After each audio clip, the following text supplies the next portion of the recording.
आपके घर में भी ईश्वर ने लड़की दिया है।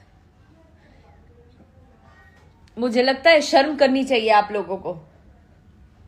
कहीं से बस नहीं चल पा रहा है तो मैं ही मिल गई।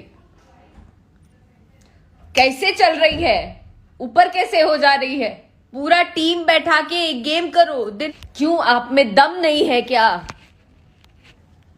आप में दम नहीं है क्या सामने आने की? ये सारे लोग ना, ये जो आप कर रहे हैं, ये एक आदमी नहीं कर सकता है, बुज़दिल लोग कर सकते हैं। मेरा हर किसी ने नाम बदनाम किया, लेकिन मैंने कभी किसी का बुरा नहीं किया। और आप लोग भी जानते हैं, ये जो ऐसे ऐसे जो चलता है ना, वो में से नहीं हूं मैं, वैसी लड़कियों में से नहीं हूं मैं, और समझना भी नहीं।